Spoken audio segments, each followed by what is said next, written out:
Since the beginning of the Silent Hill franchise, I've contended that post-Team Silent games really couldn't live up to the greatness that was Silent Hill 1 through 4. For the most part, its following entries were developed by teams constituted of people not associated with the originals, not associated with the original team's country of origin or its culture that drove the style of Silent Hill, and not in line with the goals of the original team, such as making a horror game versus making a ton of money for Konami by expanding the franchise into newer markets. But there is a game I recently played that tested this position, and that was Silent Hill Shattered Memories on Nintendo Wii. I'm excited to talk about this game and tell you whether for me it exceeded in breaking this opinion or not. In Silent Hill Shattered Memories, you play as Harry Mason. He's a father searching for his daughter Cheryl after a car accident in the eerie town of Silent Hill. Sounds pretty familiar, right? Well, this isn't a straightforward rescue mission, and what unfolds is a psychological journey that reimagines the original Silent Hill in a deeply personal and in many unexpected ways. And so this game is a complete reimagining, not of a remake, of the original Silent Hill, and it ditches combat entirely, replacing it with chase sequences and psychological profiling. The game adapts its world and character interactions based on your answers to in-game psychological tests, a concept that was pretty groundbreaking at the time. All said, today we're going to talk about the game Silent Hill Shattered Memories on Nintendo Wii. Before we dive in, I just wanted to say that thank you so much for watching the content, and if you enjoy this video, please consider liking the video and subscribing and supporting a small creator. I would very much greatly appreciate it, and I'd love to hear your thoughts about the game and have your support in the future videos as well. Silent Hill Shattered Memories was released in December of 2009 on the Wii, and its developer was Climax Studios. So a couple years prior, Climax had made Silent Hill Origins, and they kind of took a more conservative approach to adapting a Silent Hill game in that title. But they're also known for Overlord and Rocket Knight, so pre and post these games, they had a little bit of experience in the franchise and of course in game development at large, which was pretty cool to see them pick up this title and give it a try. And the publisher, of course, was Konami. And what really more can be said about Konami? In recent years, they've been making a big push for new Silent Hill games. I'm curious to see what they're up to. It's been basically a whole generation that Konami's kind of sat on the sidelines, collecting pachinko money, and staying out of the game development world. And so recent years have been quite a turn of events for Konami in these respects. Speaking on Konami, just to understand a little bit of the historical context of the game as well, at least from an anecdotal personal experience kind of situation, in this era, the Wii, the PS3, and the 360, a lot of Japanese developers were beginning to take their IP and say, we want to get it out to a global audience. Which I do kind of find funny because a lot of the games that Japanese publishers were making were already being played in markets like Europe and America, but they felt the need to take those franchises and westernize them in a sense. And so they began to license the IP out to and partner with Western developers to produce these games, and Silent Hill was a great example of that, whether it was Origins and Shattered Memories or Homecoming being developed by a totally other team. You can really begin to see how these titles transform when they're taken from those original publishers and their in-house teams and kind of outsourced to these other teams, hoping to make a more broad, action-packed, audience-appealing video game. But of course, I was kind of hesitant in the Silent Hill space because of this, as I had been roasted already, having played through Homecoming and played Downpour. And I will say I did like Downpour quite a bit. I played the game multiple times, but I wouldn't say it's a stellar game or that it's going to get a wide audience appeal. It's just mostly I'm a Silent Hill fan, and so that's how the cookie crumbles. Enough rambling about Konami and Silent Hill in general, though. Let's talk a little bit more about Shattered Memories, and starting with the gameplay experience and the structure of that gameplay. So in Shattered Memories, the core game loop here really revolves around exploration, puzzle solving, and evasion. So you kind of move through Silent Hill uncovering clues and solving environmental puzzles, and then there will be these sequences where you have these monsters kind of chasing you. There's no combat, which I thought was pretty interesting, and your only option is really to run. This is a unique choice. You know, Silent Hill is not necessarily known for its stunning combat, so in some ways removing this element enhanced the others. And though it lacked here, it didn't really stop me from being engaged with the adventure overall, which is something that I did want to point out.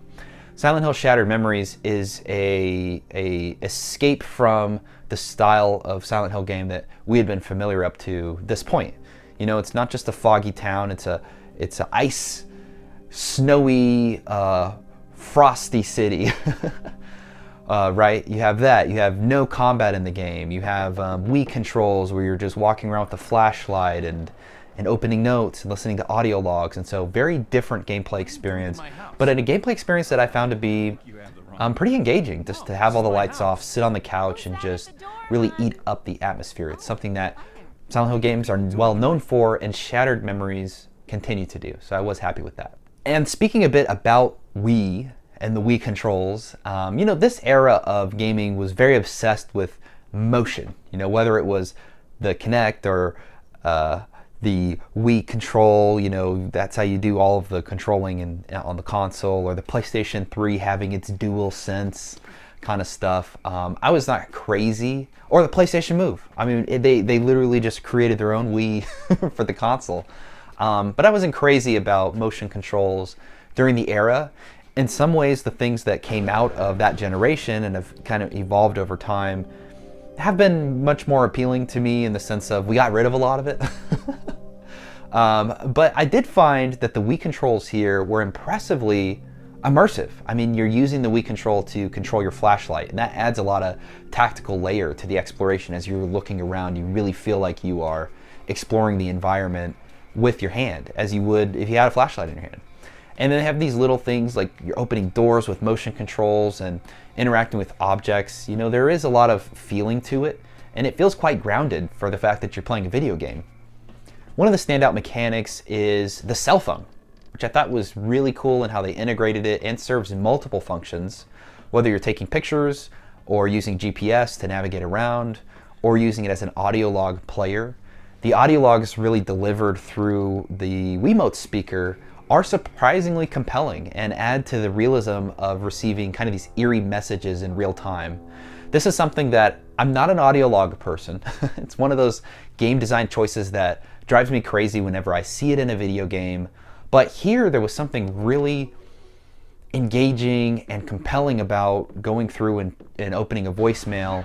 And then here I am, I'm literally putting the Wiimote up to my ears so I can hear it through the speaker coming out of the Wiimote, and there was just something I had not experienced in a motion control game, an aspect there that I really appreciated, and so I thought that was very cool.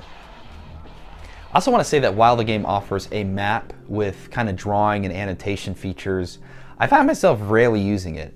You know, unlike Silent Hill 2, where you traverse a coherent cityscape, Shattered Memories feels more segmented. You know, the geography doesn't encourage exploration in the same way, and the map's potential for marking blocked roads or points kind of felt not so utilized. So that's something I did want to point out, is that there isn't that exploratory aspect as much here. You will explore the environments more, of course, because you're going to be using a flashlight to look around and open a door or unlock a locker and so on. But you're not going to have that experience of, I need to run and check every single door to see if it's locked, as they get automatically marked on your map. You know, that's something that if you've played a Silent Hill game, you're very familiar with. And it's another element that we don't need in a Silent Hill game, and the developers kind of cut away with that by reducing the amount of locked doors and really setting more of a linear path in a lot of the environments outside of a few select areas. And you know what? I thought it was a welcome change pace. Outside of just the city and the areas inhabiting the city, buildings and such, there is also this other world, these sequences where icy realms kind of appear and you're chased by monsters. You know, I would say these are pretty visually striking overall. They can be a little mechanically frustrating, however. You know, the monsters don't seem capable of really inflicting real damage upon you, which undercuts the tension. Of course, these monsters can dogpile you until you have so many on you that you collapse, but instead of getting like a quote-unquote game over, you just basically have to restart maybe 5 seconds prior from where you were, and then you can continue on. So I think that does kind of bite into the horror aspects of the game and is something to consider. But navigation as well, I did want to call out during these chases, is often pretty unclear. You know, there's frequent moments of disorientation as you're jumping over walls, bursting through doors, you know, unsure if you're progressing correctly.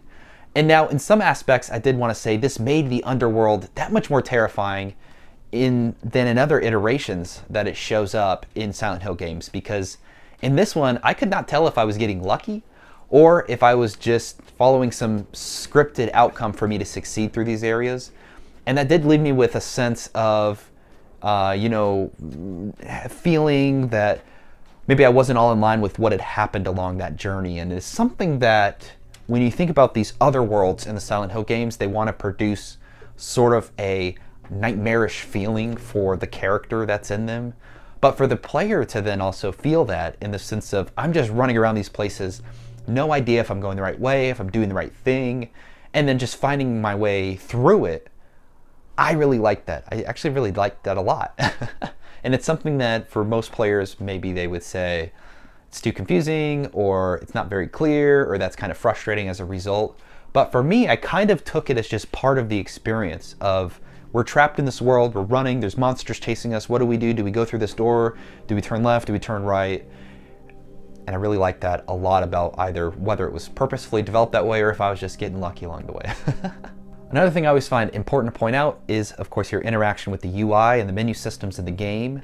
For this game, the menu is very minimal and clean. It's either you're interacting with the cell phone, or maybe you're pulling up a little start menu and adjusting what you need to from there. I always appreciate this because as far as what's on the screen is just really the Wiimote's ridicule. And I would say even you could get rid of that and create and produce a truly immersive experience. But Shattered Memories does a really great job of making that for us, all considered. The cell phone interface itself acts as your central hub for many interactions, and its design is pretty intuitive. I will say that some puzzles, there's a good example of one where you have to get a toucan beak's color. You have to determine the color order and use this as a puzzle piece in order to solve kind of like this gumball machine thing. And a lot of these puzzle solutions come in the form of audio hints that you're going to pick up by listening to these voicemails and logs that you get. But unfortunately, sometimes when delivered through the Wiimote speaker, I couldn't tell if it was my Wiimote or if it was the way in which the audio quality was produced. But sometimes it could be hard to make out exactly what people were saying or what the solution was supposed to be. And so I might have sat there, 10 times just trying to hear that audio log over and over again to figure out okay, the toucan. I remember seeing the toucan in the mall. We got to go back there. So in another puzzle, for example, involving these ice-covered doors, another misleading mechanic shows up in which throughout the game, you will hunt down these static cues that kind of lead you into picking up these little notes or environmental storytelling pieces along the way. And, in a lot of ways, you're going to use that as guided exploration for getting through Shattered Memories. But later in the game, you'll go into this area where you're being chased by monsters and such, and you have to go through these ice-covered doors. But the problem is that the first thing you're going to think as a player is, oh, for the last 4 hours, I have been exploring around, following these static cues that kind of help take along the next steps in my journey in a progressive way, in the sense of, I'm going to make progress here. But in this segment, if you follow the static, it's going to lead you in circles. And so that was something that I didn't think the puzzle was quite clear on what you needed to do. And so from that sense, the creation of unnecessary backtracking there felt frustrating a bit. And it's something that I wish there was more clear guidance on what the game expected of the player in those moments. I don't think there's really a solution to discovering it outside of just running around and hoping for the best. And that is more or less how I felt about the gameplay experience that Shattered Memories delivers. Just to sum up, I really liked the gameplay in this game.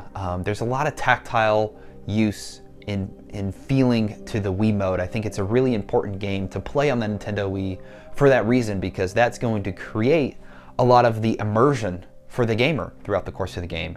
And not only that, but they integrate it in so many smart ways, such as using it as a cell phone or listening to the audio logs through the speaker.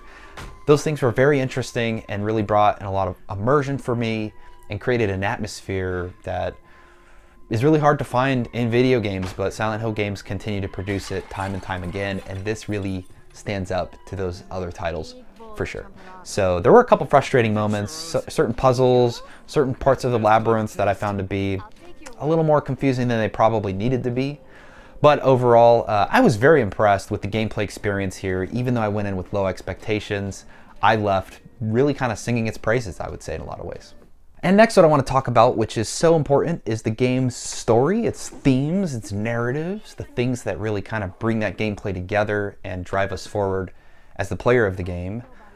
This game has themes of memory and regret and loss and identity, and it's a psychological experience that adapts to your choices. You know, it subtly shifts your character's behavior and environmental details based on your responses to these very interesting therapy sessions, which break up the gameplay over the course of the game. You know, the story is mostly linear, but it is shaped by player input. So when you do these psychological questions or tests, they influence a bit about your character's appearance and attitude, and kind of add a layer of personalization to Shattered Memories. However, what I will say is while the overarching narrative in terms of what exactly is going on, who is the psychologist, how are things coming together, while these aspects are pretty compelling, some of the moment-to-moment character interactions feel a little flat to me. Harry's journey first to his house, and then to another house that he thought was his house, and then to some lady's apartment, and then to a lighthouse. I just felt like these narrative beats in terms of progression and objectives really kind of fell a little flat. They lack an emotional punch, and in the transitions of kind of where you need to go, and the supporting cast doesn't always feel fully realized. The characters Harry will interact with are serviceable in how they're written, and they do have some occasional moments of intrigue. The psychological profiling adds that added depth, but the dialogue between characters doesn't always feel the emotional weight of the themes. And so that is something I would have liked to have seen more. I think where the story really shines for me is in its environmental storytelling, again, really driven by this atmosphere when you're walking around and you're picking up these notes and voicemails and listening to them on the Wiimote.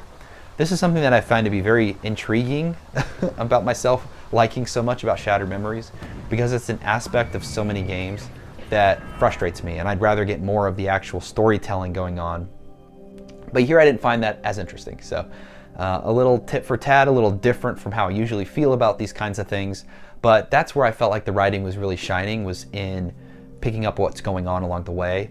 And then as the ending manifests and really you begin to fully realize what's happening, those moments, the in-betweens, the gameplay, the puzzle solving, and listening to those audio logs becomes even more relevant. And I really did appreciate that about the title. I think for a lot of games, it's really hard to get all of those aspects right. Whether you want somebody to interact with kind of the lore building of the world, or to really enjoy kind of those moment-to-moment character interactions with other characters, their dialogue, how they're written, how your character is interacting with them, and also really encapsulate all of that in a fantastic story that arcs across the course of the game. All three of those factors are challenging, and so some of those are stronger than others in Shattered Memories. But what I did want to say about Climax Studios' approach to this game and its story is that it is original, and it's different, and you can tell that while they were influenced, of course, by Silent Hill and kind of bringing this game under the fold of that IP and making it a Silent Hill game, they didn't look at those games and say, well, we're just going to do what that game did, or we're going to take elements of this story and integrate them here to make fans happy.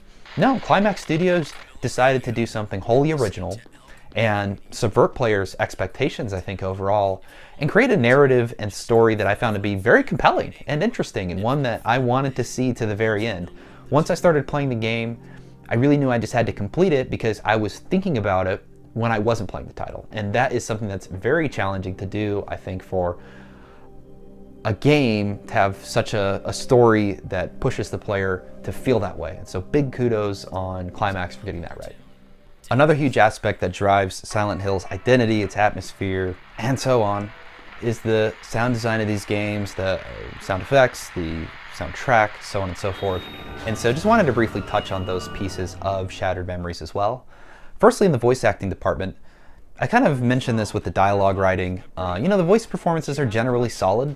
They don't really stand out, but they really serve their purpose in the story without distracting away from it. So was happy with that. And I think from a sound effects lens, this game is very atmospheric. It's effective, especially during exploration and the chase sequences. There's a good use of static as kind of a proximity cue for hidden items, which is clever, though it can sometimes feel occasionally misleading, as I mentioned in the Labyrinth Maze, for example. And there's also a really cool audio quality aspect to this game, such as with the Wiimote.